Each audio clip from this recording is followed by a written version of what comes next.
Sa patuloy na pagpapaigting ng kampanya kontra illegal na droga, kalaboso ang nakatalang top 10 city-level high-value individual sa ikinasang bypass operation ng mga otoridad sa Davao City. Tinutukan yan ni Patrolwoman Bernamay Lapus. Ang isang drug personality matapos isinagawa ang bypass operation ng Maa Police Station sa Purok 26, Padaman, Riverside, Barangay Maa, Davao City nito lamang Mayo taong kasalukuyan.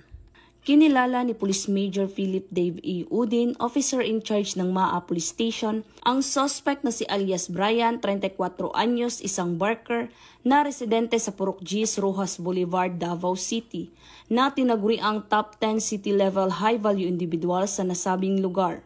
Na-recover mula sa suspect ang 2 pakete ng hinihinalang shabu na tinatayang nagkakahalaga ng 48,000 pesos at bypass money na ginamit sa operasyon. Samantala, ang suspect ay kasalukuyang nasa kustodiya na ng Maa Police Station para dumaan sa tamang disposisyon at karagdagang investigasyon kaugnay sa kasong paglabag sa RA 9165 o ang Comprehensive Dangerous Drugs Act of 2002.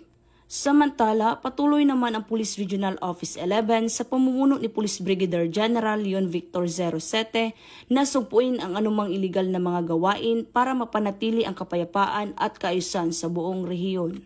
Mula dito sa Police Regional Office 11, ako ang inyong PNN Correspondent, Patrolwoman Bernamay Lapus, alagad ng batas, tagataguyod ng Balitang Pulis.